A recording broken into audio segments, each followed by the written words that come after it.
Hello and welcome to episode 2 of He-View, as we continue our retrospective look at the animated series He-Man and the Masters of the Universe. Last time we looked at the very first episode, Diamond Ray of Disappearance, which served as a nice little introduction to the show, the main characters, and essentially what the main premise of this entire franchise is all about. A seemingly never-ending battle of good against evil, mainly against He-Man and Skeletor. However, when we come to the second episode, the main focus is actually on Teela, and the likes of He-Man and Skeletor take a bit of a back seat to the proceedings here. This is something that a lot of so-called He-Man fans seem to forget about when they were having a good old moan and throwing their toys out of the pram when Teela was such a prominent character in the Netflix series Masters of the Universe Revelation that was first broadcast last year. So, Teela's quest, originally broadcast back on the 27th of September 1983, actually starts things off with a bit of a red herring. We see a red-haired woman piloting her spaceship through an asteroid field before crash landing on the nearest planet. However, this woman is not actually Teela, as the episode title would suggest. In fact, this is Queen Marlena, who originally came from our planet, Earth. Marlena was originally an astronaut that explored the galaxy on the Earth probe Valiant, before settling on Eternia and marrying the Burger King. King Randor. This was an excellent introduction to Marlena, and showed just what a kick-ass mum that Prince Adam has. Also, this would actually make Adam half Eternian and half Earthling, so it felt like we had a connection with our favourite hero. It turns out that Marlena is using a device known as a memory projector, invented by Man-at-Arms, and that she's showing Adam how she came to Eternia. She says that Adam would probably find Earth kind of boring. There are no giant green tigers or magical castles, but it's a beautiful place, filled with beautiful people. Aww, thanks Marlena. Teela then shows up to ask Prince Adam why he didn't show up for her combat drills. Yes, in addition to being the captain of the Royal Guard, she's also faced with the daunting task of having to train Prince Adam on how to fight. He says he was super busy, but she uses Man-at-Arms' memory projector to show that he fell asleep fishing. Aren't you ashamed of yourself? Yeah, I didn't catch a thing. Of course, anyone with half a brain and at least one functioning eye can see that Prince Adam is just as ridiculously muscled as He-Man is. Adam is clearly quite the physical specimen, but of course he must pretend to be lazy and clumsy so that no one suspects that he is He-Man, despite him having the same hairstyle, the same body type, the same height, the same face, etc. Meanwhile, Orko is hanging out in Man-at-Arms' workshop, a place that he has been previously warned about not going into, because he usually causes trouble or grabs the wrong set of tools. As expected, whilst he's been drinking levitating sodas and building a magical music box for the King and Queen, Orko has in fact been using tools where Duncan normally keeps the bomb parts. Not being funny, Duncan, but maybe you should have those parts more securely locked away. Just a thought. This thing's going to explode! I love how Duncan has to yell at Orko before he gets rid of the bomb. In Orko's defence, the music box did play a song before blowing up.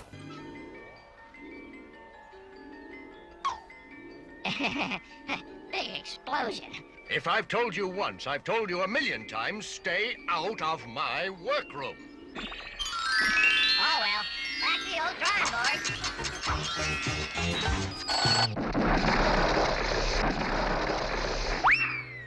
Teela then enters the workshop. Having seen Marlena and Adam talking about the old days, has gotten her wondering about her birth parents.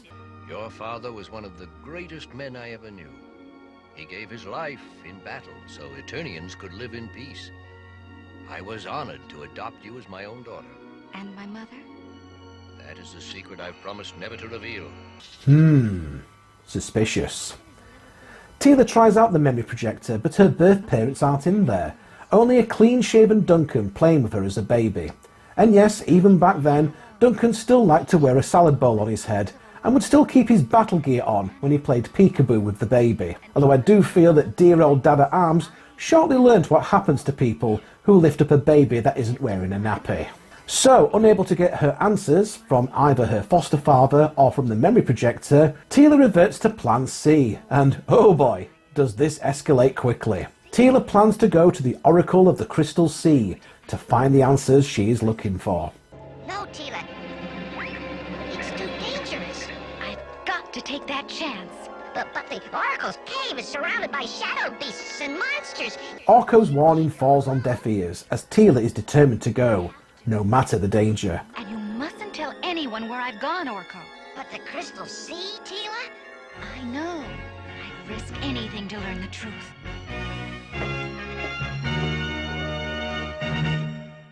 Teela makes Orko promise not to tell anyone where she's going, which is a little unfair on poor Orko, let's be honest.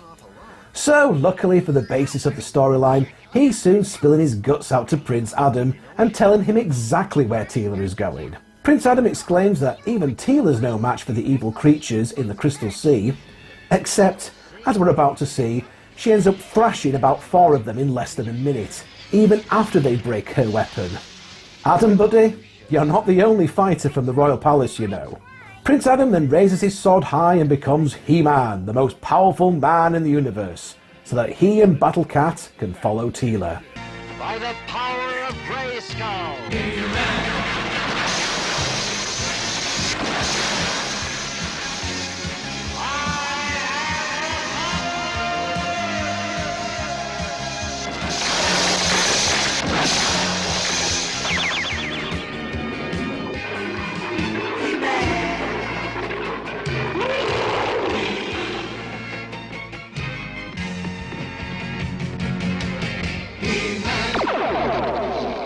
Meanwhile, over at Snake Mountain, Skeletor must have secret surveillance stashed everywhere on Eternia because he's quickly found out that Teela is embarking on a solo mission to the Crystal Sea, a territory well known to one of his evil warriors, Mer-man.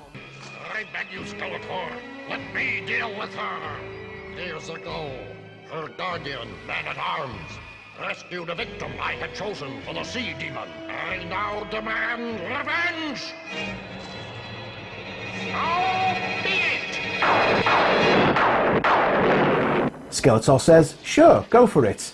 And that's pretty much it for Skeletor in this episode. He didn't even have enough screen time to do his usual evil chuckle.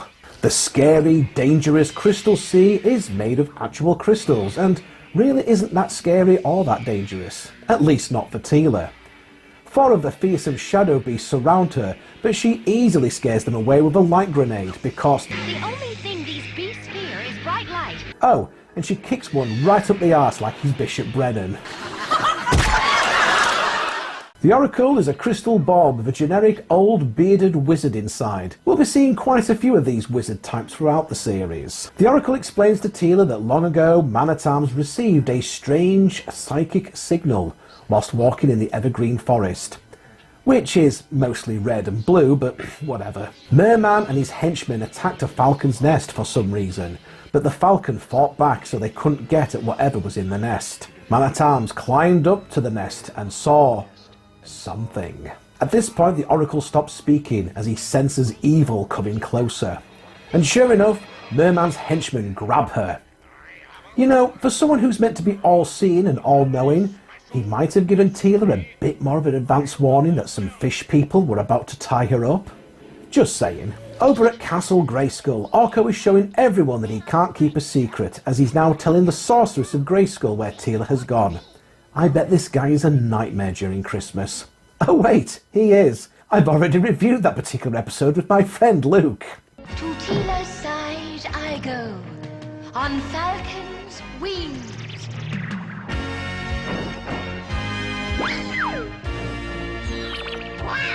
Back at the Crystal Sea, we've got ourselves a scene that looks like it's taken some inspiration from Clash of the Titans, the 1981 movie, featuring the stop-motion work of Ray Harryhausen. As Teela has got herself chained up against a rock, as Mer-Man is going to offer her as a sacrifice to a sea monster.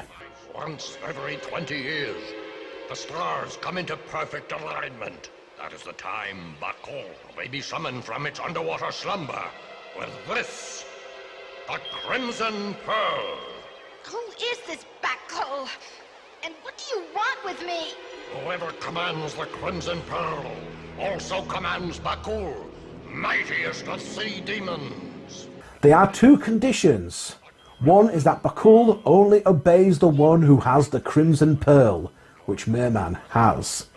And the other? Bakkull demands a sacrifice for its services. 20 years ago, your father rescued a victim I had selected.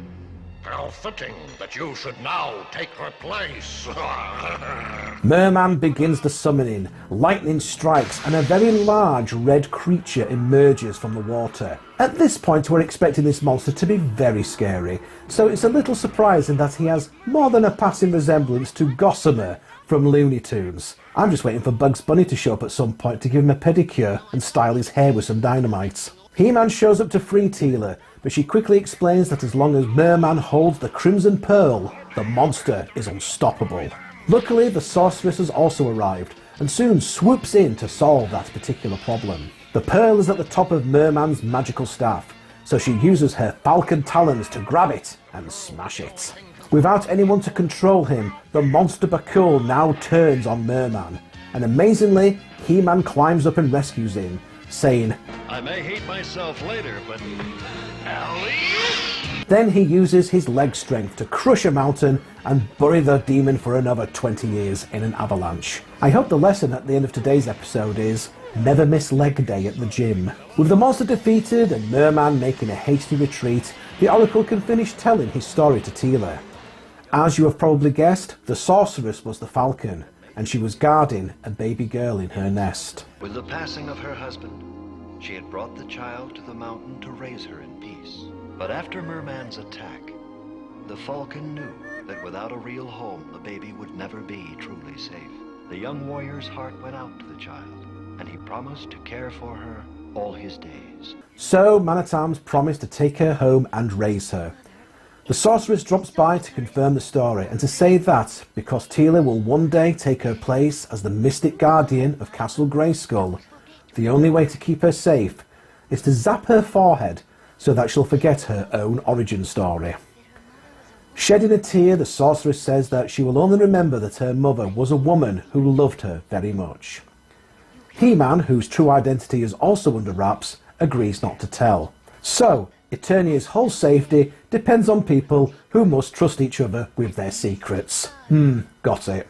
Oh, and the sorceress also made Teela forget the 2 sequels to the never-ending story, which is just good parenting. I sort of get what they were trying to do here. The sorceress wanted to raise Teela, but if she did, Teela wouldn't be safe. But surely that's changed now. I mean, Teela is now a fully grown woman, and she's the best warrior in Eternia, and they're all in danger all the time anyway.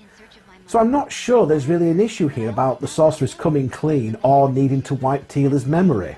Still, it's kind of impressive that Teela's the lead character here on a show that, on its face, is primarily geared towards boys. Linda Gray does a fantastic job with the dual roles of the sorceress and Teela, not to mention the Queen, who gets plenty of screen time of her own here. This is also a big episode for voice actors talking to themselves, as Alan Oppenheimer voices both Skeletor and Mer-man, and John Irwin also does double duty in not only doing the voice of He-Man, but also that of the Oracle as well. This is very much Teela's adventure. He-Man is a supporting cast member on his own show, and it's only the 2nd episode. Again, this is something that a lot of whinging fanboys conveniently seem to forget years later, when Masters of the Universe Revelation came onto Netflix, that Teela is just as important a character to the show as He-Man is, but I talk about that series in a couple of separate videos. This episode is also great in establishing Teela's backstory and origin, as this was a little confusing with the original toys and the mini-comics that came with them. In the early comics, Teela was either depicted as the sorceress or the goddess of Castle Grayskull, or she was a clone of the sorceress that was created by Skeletor. Other iterations had Teela as a warrior woman that roamed across Eternia on either a golden horse or a golden unicorn, and she could communicate telepathically with animals. The Filmation series helped to clear up some of this confusion, with this episode in particular helping to clarify Teela's past and indeed her future.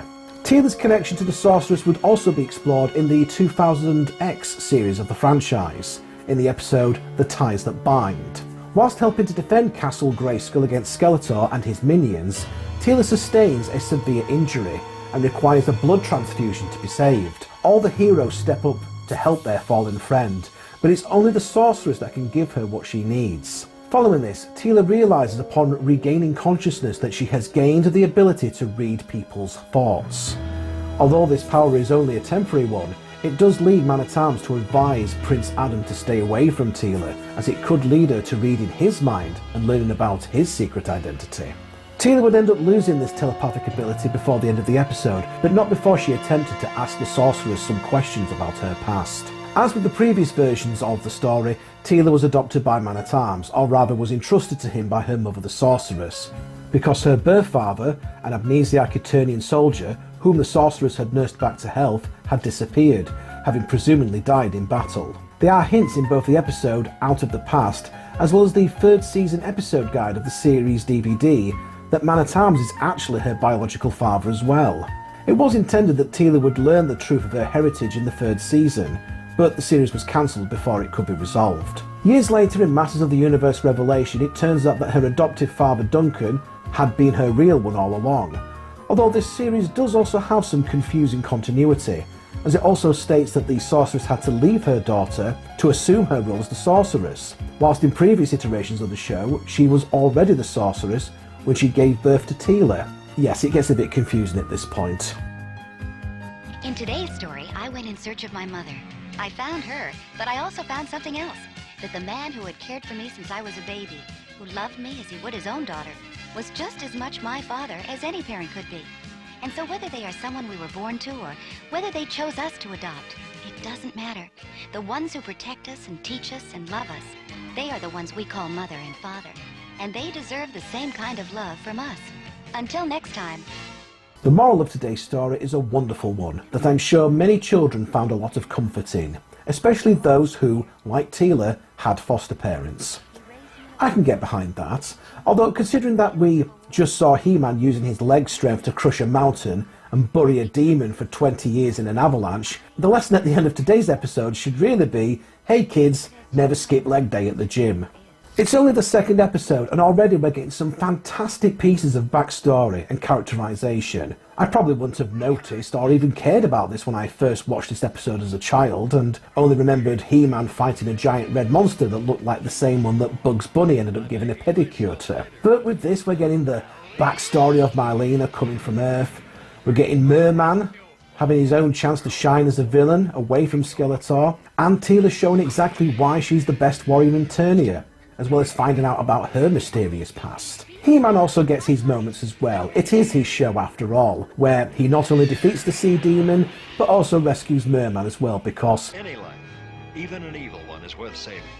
heart of gold, that lad. Don't get me wrong, He-Man still gets to throw around a jokey line or two in the proceedings, quipping, Boy, the things people leave lying around. Orko isn't too annoying this time either, and he's actually important in keeping the story going. But there's still time for the running gag where he's driving Man-at-Arms up the wall every week. Although, I have to say, it has escalated a bit, hasn't it, since the last episode? I mean, last time he was only dropping eggs on Duncan, now he's setting off bombs. Another cracking episode from this wonderful, classic animated series. Next time on HeView, we'll be looking at Colossar Awakes, where Skeletor is turning people into stone, and Orko is a cheating git when it comes to a game of chess. Anyway, that's the end of another little analysis/rant on He-Man and the Masters of the Universe. Thank you for taking the time to watch this video. If you have enjoyed this, then please do leave a like and a comment, and be sure to check out some of my other videos. Please also consider sharing this video across your social media platforms, in particular with those that have got anything to do with He-Man and the Masters of the Universe in general, and do be sure to subscribe to the channel as well to see future videos just like this, and be sure to give that notification bell a ring as well. But for now, thank you very much for stopping by the Big Daddy D Reviews channel, and we'll catch you again next time.